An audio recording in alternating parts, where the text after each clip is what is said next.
तपाईँलाई धन्यवाद दिँदछौँ। विशेष गरी आज तपाईँले यस परिवारसँग दिनुभएको जुन चाहिँ तपाईँको त्यो मिठो सङ्गति आज हामीलाई अनुभव गर्नु दिनुभयो, तपाईँलाई लाखौँ धन्यवाद छ प्रभु। तपाईँले आफ्नो योजना अनुसार हामीलाई यसरी डोर्याएर यस घरमा ल्याउनु भएको छ। तपाईँको महिमा र प्रशंसालाई अझै उच्च उचाल्नको निम्ति यस गरी हामी प्रार्थना गर्दाखेरि, विशेष गरी हामी यस घडी यस ठाउँमा अनि यस घरसित मिलेर हामी प्रार्थना गर्दाखेरि यस घरका बाबा अनि आमाहरू जो वृद्धावस्थामा हुनुहुन्छ तर तपाईँप्रतिको विश्वास उनीहरूको एकदमै दरिलो छ, यो तपाईँ जान्नुहुन्छ प्रभु। यसै कारण उनीहरूको निम्ति हामी यहाँ प्रार्थना गर्दछौँ। उनीहरूले जुन चाहिँ अटुट विश्वास तपाईँमाथि राखेका छन्, तपाईँमाथि राखेका यी सबै विश्वासहरू हामी सबैको निम्ति नमुना बनेर गएको छ। र यसरी हामी प्रार्थना गर्दाखेरि विशेष गरी उनीहरूले आफ्नो जिन्दगीमा गरेका जति पनि भुल त्रुटिहरूको हामी क्षमा मागिदिँदै उहाँले जानुभएको इच्छा र आकाङ्क्षा तपाईँले पुरा गरिदिनुहुन्छ भन्ने हामी आशा राख्दछौँ प्रभु। विशेष गरी हामीले प्रार्थना गर्दाखेरि उनीहरूले आफ्नो पारस्परिक जीवनमा जुन चाहिँ माया ममता एकाअर्कामा बाँडचुँड गरेर आफ्ना छोरा छोरीहरूलाई नानीहरूलाई यस तपाईँको त्यस विश्वासको क्षेत्रमा बढाएर उनीहरू अगाडि धेरै अगाडि पुगिसकेका छन्।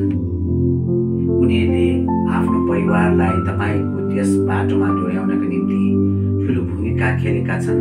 यो सबै तपाईँहरूलाई हामी धन्यवाद दिन चाहन्छौँ, किनभनेदेखि तपाईँले जुन चाहिँ आफ्नो योजना यस घरमा बनाउनु भएको थियो, यस घरको सृष्टि हुनभन्दा अगाडि नै तपाईँले तोक्नु भएको थियो भनेदेखि त्यो आज यसरी पुरा हुन गएको छ। उहाँले आफ्नो जिन्दगी उहाँले बिताउँदै जाँदाखेरि उहाँले आफ्नो जीवनलाई एकाअर्काको माया प्रेम बाँड्दै अगाडि बढ्दै जाँदाखेरि आफ्नो शाखा सन्तान सबैलाई तपाईँको त्यस बाटोमा डोर्याउनको निम्ति उनीहरूलाई सक्षम बनाइदिनु भएको छ प्रभु।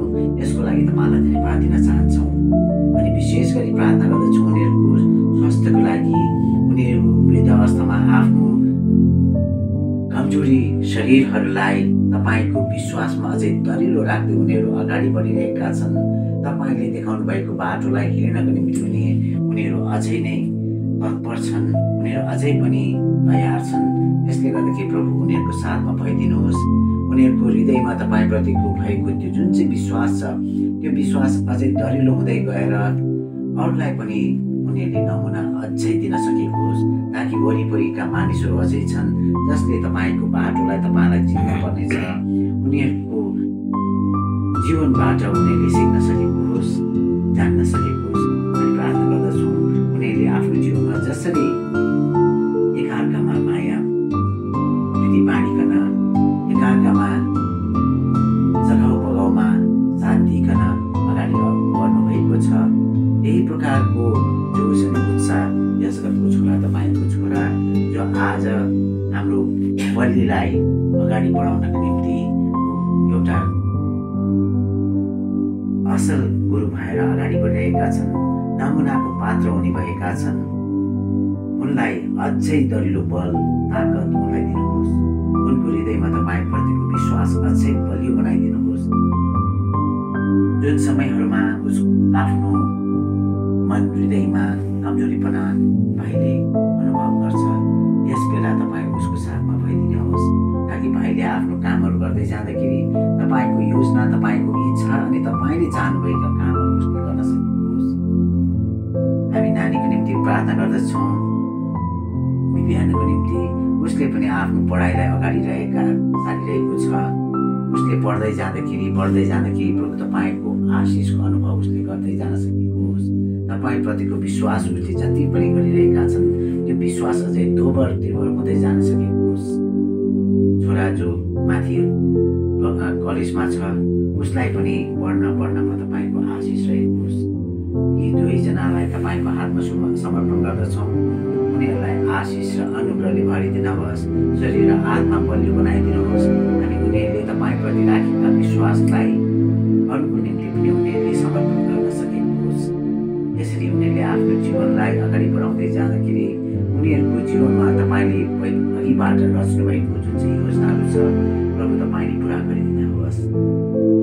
हामी विशेष गरी यस घरमा तपाईँ तपाईँले ल्याउनु भएको जुन चाहिँ योजना प्रभु हामी जान्दैनौँ, तपाईँको समक्षमा हामीले तपाईँका ती योजनाहरूलाई हामी खोज पडताल गर्न सक्दैनौँ, किनभनेदेखि हामीदेखिको हाम्रो शक्ति अनि सामर्थ्यदेखिको बाहिरको कुरोलाई प्रभु तपाईँले आफै नै अगुवाई गर्नुहोस्, तपाईँ आफैले नै सञ्चालन गर्नुहोस्। तपाईँले जुन योजनामा तपाईँले जुन चाहिँ इच्छामा हामीलाई डोर्याएर यस घरसम्म ल्याउनु भएको छ, प्रभु तपाईँले त्यो इच्छा तपाईँले पुरा गर्नुहोस्। विशेष गरी यसरी हामीले तपाईँप्रतिको माया बाँडचुँड गर्नको निम्ति विभिन्न परिवारहरूसँग हामी यसरी भेटघाट गर्दै जाँदाखेरि हामी सानो झुन्ड भए तापनि हामी पावरलाई प्रभु तपाईँको आशिषले परिपूर्ण पारिदिनुहोस्। सधैँ नै हामी एकअर्कामा जोस र उत्साह दिँदै हामी अगाडि बढ्न सकेका हौँ अनि हामीले यसरी काम गर्दाखेरि अरूको समक्षमा हामी एउटा उदाहरण भइकन निस्केर अरूलाई पनि तपाईँको समक्षमा प्रस्तुत गर्न सकेका हौँ।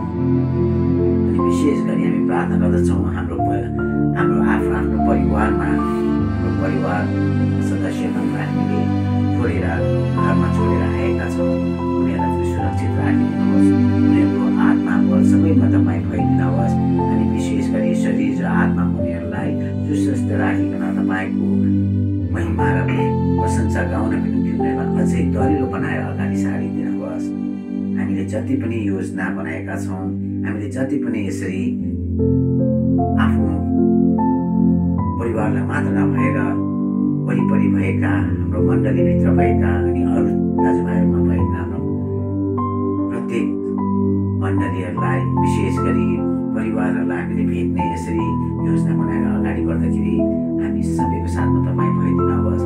हाम्रो जिब्रो ओठहरूद्वारा तपाईँ बोलिदिनुहोस्। हामीले जति पनि गर्न पर्ने कामहरू छ प्रभु तपाईँको इच्छा हामीबाट पुरा तपाईँले गर्नुहोस्। हामी यस घरलाई तपाईँको माया प्रेम तपाईँको आशिष छोडिकन हामी जाँदाखेरि हामीलाई बाटो घाटोमा तपाईँ भइदिनुहोस्। हाम्रो जति पनि आफ्नो गन्तव्यसम्म पुग्न पर्नेछ प्रभु तपाईँको साथ तपाईँको आशिष र तपाईँको सुरक्षा बिना हामी आफ्नो गन्तव्यमा पुग्न सक्दैनौँ। तपाईँ हामीसँग भइदिनुहोस्। हाम्रो पाइला पाइलामा तपाईँ भइदिकन हामीलाई तपाईँले सुरक्षित साथ आफ्नो परिवारमा फेरि पनि मेलमिलापमा रहनको निम्ति पुर्याइदिनुहोस्। हामीले हाम्रो आफ्नो आफ्नो परिवारमा जति पनि चाहिने अनि जति पनि ग्रह गरेका इच्छा गरेका योजनाहरू छन् प्रभु तपाईँ पहिलेबाटै जान्नुहुन्छ। ती सबै तपाईँको इच्छामा पुरा हुन सकेको होस्। हाम्रो इच्छा होइन प्रभु, तर तपाईँको इच्छा हामीमा पुरा हुन सकेको होस्। भोलि दिनभरिको काम पनि हामी तपाईँको चरणमा ल्याउँदछौँ। जसरी आज हामीलाई तपाईँले रातभरि सुरक्षित राख्नुहुन्छ, यस परिवारलाई हामीलाई सुरक्षासँग मिठो निन्द्रा मिठो हामीलाई विश्राम दिकन भोलिको दिन देखाउनुहुन्छ प्रभु। त्यो दिनलाई हामीले फेरि पनि तपाईँको उपस्थितिको अनुभव गर्दै हामी काम गर्न सकेका हौँ। भोलि जतिजनासँग हामीले भेटघाट गर्दछौँ प्रभु हामीमा तपाईँको उपस्थिति उनीहरूले चाल पाउन सकेको होस्। अनि विशेष गरी हामीले भोलि गर्ने कामहरू तपाईँका हातमा राख्दै हामी विशेष गरी यस घरको निम्ति अनि सर्व परिवार सबै यस घरको वरिपरि यस घरले गरिरहेका जति पनि कामहरू छन्, बारीमा रहेका बालीहरू छन्, पशु पक्षीहरू जति पनि छन्, उनीहरू सबैमा तपाईँको आशिष अनि सुरक्षा रहेको छ नै प्रार्थना गर्दछौँ। हाम्रो पिता जो स्वर्गमा हुनुहुन्छ, तपाईँको नाउँ पवित्र मानियोस्, तपाईँको राज्य आओस्, तपाईँको इच्छा स्वर्गमा भएझै यस पृथ्वीमा होस्। हाम्रो प्रतिदिनको भोजन आज हामीलाई दिनुहोस् अनि हाम्रो अपराधहरू माफ गर्नुहोस् जसरी हाम्रो विरुद्ध अपराध गर्नेहरूलाई माफ गर्दछौँ अनि हामीलाई परीक्षामा पर्नुहोस् तर दुष्टदेखि बचाउनुहोस्। आमेन। यस गरी हामी यस घरलाई तपाईँको जन्म छोड्दछौँ। विशेष गरी तपाईँको पुत्र यीशुले तपाईँका वचनहरूलाई तपाईँको बिन्तीहरूलाई कहिले पनि नकार्नुहुन्न। तपाईँले राखिदिनु भएको वचन बिन्ती उनले सधैँ नै सुनिदिनुहुन्छ, निगाह राखिदिनुहुन्छ। विशेष गरी हामी प्रार्थना गर्दछौँ यस घरकी आमाको निम्ति। तपाईँले यस घरकी आमालाई पनि तपाईँले आफ्नो बाहुलीले उठाएर चलाउनुहोस्। तपाईँले त्यस नाजरेतको परिवारलाई चलाउनु पर्दाखेरि जुन चाहिँ उत्साह र जोसमा तपाईँ हुनुहुन्थ्यो त्यही उत्साह र जोस यस घरकी आमा उहाँको साथमा फैलिदिनुहोस्। उनी आफ्नो वृद्ध अवस्थामा भए तापनि आफ्नो अशक्त शरीरमा भए तापनि तपाईँप्रतिको माया उनले अझै बढी रूपमा गर्दै तपाईँको पुत्र येशूलाई उनले सधैँ नै विश्वास दरिलो बनाउँदै अगाडि जान सकेको होस्। आफ्नो परिवारलाई तपाईँको त्यस बाटोमा डोर्याउनु निम्ति उनले एउटा ठुलो भूमिका निभाउन सकेको होस् भन्ने प्रार्थना गर्दछौँ। र नाम मरिया कृपा तपाईँसँग हुनुहुन्छ, धन्य तपाईँ नारी जातिमा नि धन्य तपाईँको लोकको फल येशू। हे सन्त मरिया ईश्वरकी माता बितेका होस्, हामी पापीहरूको लागि अहिले हाम्रो मरेलामा आमेन। नाम मरिया कृपा पूर्ण प्रभु तपाईँसँग हुनुहुन्छ, धन्य तपाईँ नारी जातिमा नि धन्य तपाईँको गर्भको फल येशू। हे सन्त मरिया ईश्वरकी माता बितेका होस्, हामी पापीहरूको लागि अहिले हाम्रो मरेलामा आमेन। नाम मरिया कृपा पूर्ण प्रभु तपाईँसँग हुनुहुन्छ, धन्य तपाईँ नारी जातिमा नि धन्य तपाईँको गर्भको फल येशू। हे सन्त मरिया ईश्वरकी माता बितेका होस्, हामी पापीहरूको लागि अहिले हाम्रो मरेलामा आमेन। सम्झना बिन्ती सम्झनुहोस् अधिकारीको हुने मरिया तपाईँको स्वरूप पढ्ने, तपाईँको गुहार माग्ने, तपाईँको अर्जी खोज्याउने, कसैले पनि सहायता नपाएको कुरा कहिले जानिएन। यही भरोसाले उपेर भए म तपाईँ गाउँछु, एक कन्यामध्ये पवित्र कन्या मेरी माता, म पापी दुखी तपाईँ आएको छु, तपाईँको सामु खडा छु। येशूकी माता मेरो अर्जीहरू तुच्छ नठान्नुहोस् र दया सुनिदिनुहोस् अनि कुरा गरिदिनुहोस्। आमेन। हे पवित्र चित्त परमेश्वर, हामी यस घरको निम्ति प्रार्थना गर्दाखेरि विशेष गरी तपाईँले यस घरको सृष्टिभन्दा अगाडि तपाईँले जुन चाहिँ रच्नुभएको योजनाहरू यति बेला बनाएका यस घरको निम्ति असल योजनाहरू तपाईँले पुरा गर्नुहुन्छ भन्ने आशा गर्दछौँ। अनि विशेष गरी तपाईँले यस घरले चाहेका जति पनि इच्छा आकाङ्क्षा आशिषहरू छन् तपाईँले पुरा गरिदिनुहोस्।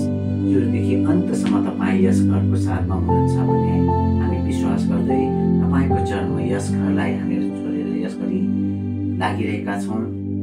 सबैमा तपाईँको आशिष, तपाईँको महिमा प्रशंसा उनीहरूले गाउँदै तपाईँको त्यस प्रशस्त मात्रामा आशिष उनीहरूले अनुभव गर्न सकेको होस्।